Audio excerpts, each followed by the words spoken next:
Hola chicos y chicas, vamos a ver un tema nuevo que está relacionado a todo lo anterior igualmente. Ya tenemos que saber muy bien calcular baricentros y tuvimos 3 trabajos prácticos de baricentro. Bueno, este tema se llama momento de inercia. ¿No es cierto, Alberto? Bien, Einstein. Momento de inercia. A veces lo vamos a llamar J, como ahí dice. A veces lo vamos a encontrar con una I latina imprenta mayúscula. Nosotros usaremos J, pero en algunas tablas seguramente vamos a encontrarlo con una I latina, porque según quién haga la tabla o de qué país sea la traducción o el libro, le van a poner J mayúscula o I mayúscula. Pero la idea es que es momento de inercia. Bueno, hasta ahora, ¿qué momentos vimos? Fuerza por distancia. Ese era el momento que vimos hasta ahora. Bueno, este es otro momento, momento de inercia.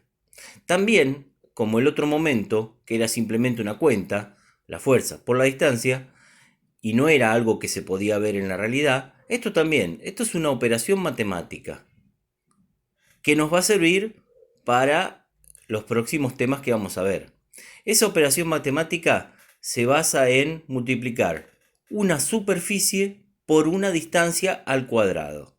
Entonces fíjense, si es una superficie que por ejemplo son centímetros cuadrados y lo multiplicamos por una distancia, que la distancia son centímetros por ejemplo, y está al cuadrado, entonces ese producto va a ser centímetro a la cuarta.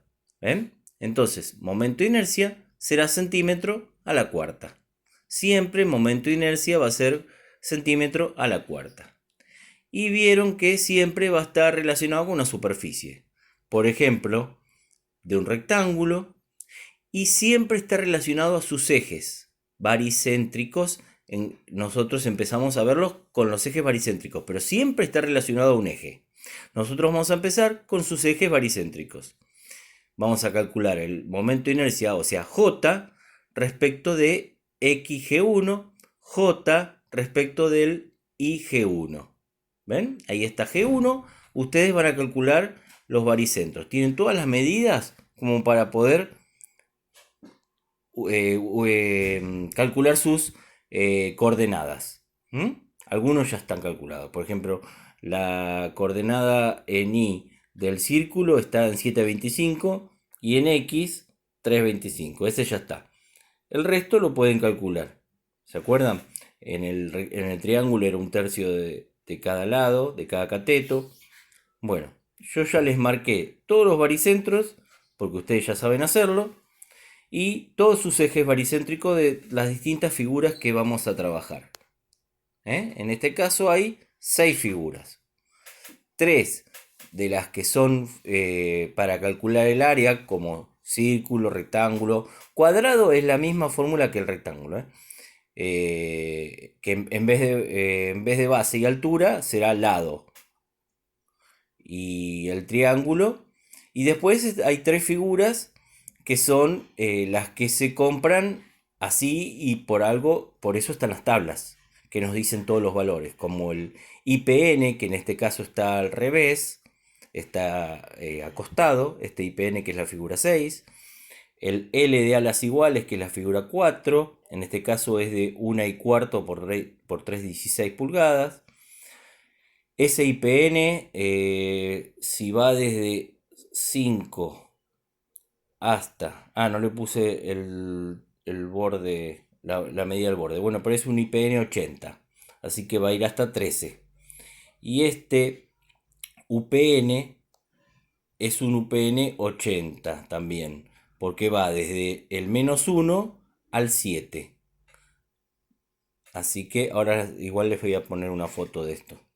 Bueno, vamos a ver cómo se calculan los momentos de inercia de cada figura. Por ejemplo, a ver, la figura 1 es un rectángulo. Vamos a calcular el momento de inercia respecto al eje XG1 y respecto al eje IG1. Con respecto al eje XG1, acá estamos, figura 1, rectángulo. J XG1. Sería el momento de inercia respecto al eje XG1. ¿Cómo es la fórmula que hay que aplicar? Esto sale de demostraciones que para el curso que estamos viendo no hace falta que las demostremos. Pero créanme que esto sale de demostraciones de dónde sale la fórmula esta, ¿eh?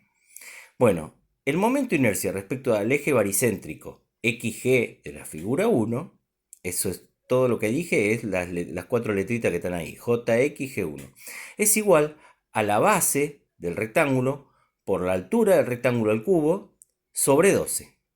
Y recuerden, base para momento de inercia siempre va a ser el lado paralelo al eje que se pide J. Por ejemplo, si estamos en la primera, JXG, la base va a ser el lado paralelo al eje X. O sea, la base va a valer 5, que va desde 11,5, lo ven ahí abajo, a 6,5. O sea, 5 es lo que vale esa base. ¿Por qué? Porque es paralela al eje X que nos están pidiendo. JXG entonces es igual a base por altura al cubo sobre 12, o sea 5 centímetros por 2 centímetros al cubo sobre 12. Por lo tanto, esta operación matemática, momento de inercia del rectángulo respecto al eje XG, vale 3,33 centímetros a la cuarta. Ahora, vamos a calcular el J, o sea, el momento de inercia de ese mismo rectángulo, pero respecto al eje IG. Acá, en vez de calcular entonces con respecto al eje XG, vamos a calcular con respecto al IG. Es como girar la figura así. ¿Ven? Es como girarlo así. Porque ahora la base, que era siempre la paralela al eje que me piden, antes era la más larga, 5. Ahora, si me están pidiendo el eje Y, la base va a ser el 2. 2 centímetros, ¿ven? Porque es el lado paralelo al eje Y.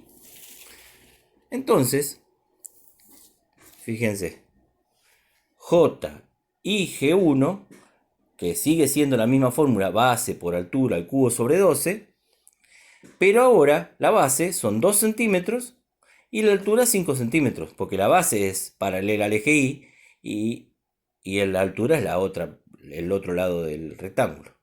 Entonces, J y G1, 2 centímetros por 5 centímetros al cubo sobre 12. Eso da 20,83. Bueno, fíjense que el JXG nos dio 3,33, el JIG nos dio 20. ¿Por qué tanta diferencia entre uno y otro? Bueno, esto más adelante lo vamos a ver porque nos va a dar la idea de la resistencia, de la mejor manera de colocar una sección para que una barra resista más. Por ejemplo, esta regla. Si ustedes quieren que esta regla resista mucho esfuerzo, a ver, así. Mucho esfuerzo apretando de acá. Conviene ponerla así. Si yo la pongo así, se dobla toda, ¿se ve? Se dobla toda.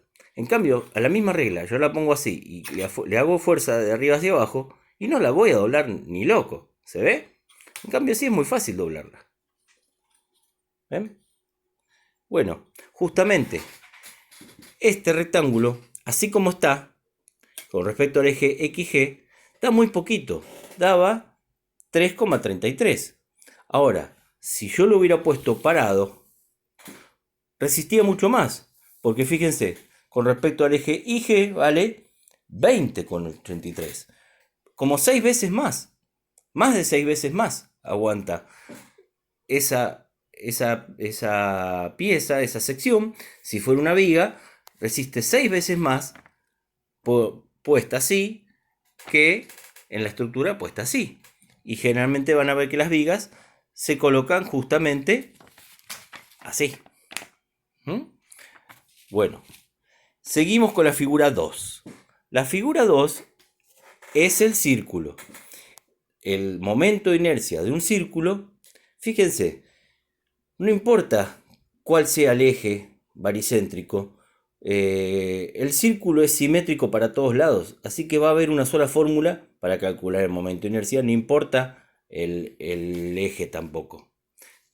Fíjense, la fórmula del círculo, del momento de inercia para el círculo, Jx_G2 es pi por r a la cuarta sobre 4. Obviamente, si es un círculo, va a aparecer la letra E, el radio, obviamente. Entonces recuerden, pi por r a la cuarta sobre 4. Y vale lo mismo que el J_G2. Porque es como si yo lo daría vuelta y es lo mismo, ¿se ve? Es simétrico.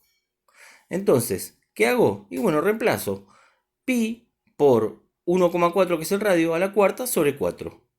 O sea, eso me da 3,02 centímetros a la cuarta, recuerden. Bueno, vamos a ver la figura 3. El triángulo, que en este caso es un triángulo rectángulo. Está marcado los ejes, tiene una base de 3, ¿ven? Va de 1 hasta 4, y una altura de 4,5, va desde 0 hasta 4,5. ¿Cuál es la fórmula para calcular el momento de inercia de un triángulo?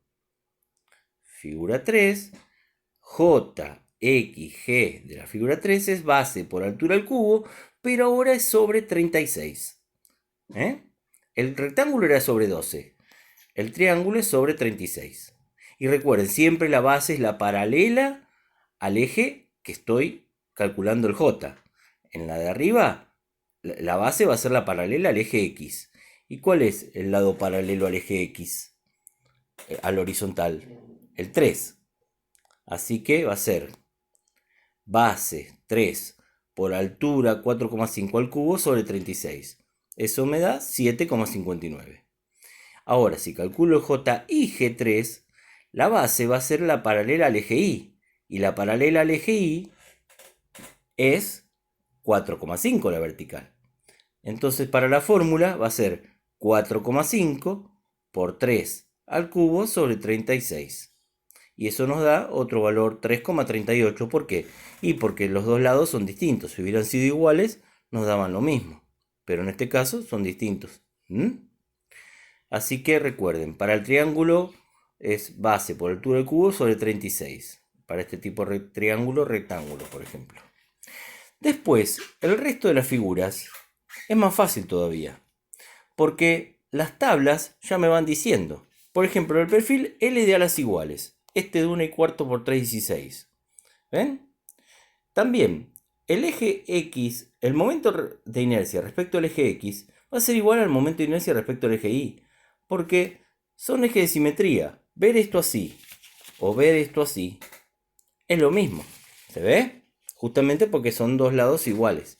Entonces, fíjense en la fórmula, en la tabla de perfiles L a las iguales, buscamos la columna que está después de, ven que estaba el área F, después viene G, que es el peso por metro, tantos kilos por metro, que no nos interesa por ahora, y después viene una que dice JX igual JY. Bueno, para nosotros va a ser JXG igual JIG, que son iguales, ¿ven? Entonces ponen una sola columna para todo, y está en centímetro a la cuarta. Y entonces, para 1,4 por 3,16, ¿lo ven ahí? Tiene 31,7 por 4,8, 0,97 la distancia desde el borde hasta el baricentro, 2,8 el área, centímetros al cuadrado, 2,2, bueno, eso es el kilo, no importa. Bueno, ahí está. 2,54 es centímetros a la cuarta, el JXG o el JIG. Ambos valen lo mismo, 2,54 centímetros a la cuarta. Bien. Ahora vamos a ver la figura 5. La figura 5 también es un perfil normalizado que se compra ya hecho. Ese perfil UPN tiene un eje también baricéntrico en X y un eje en Y.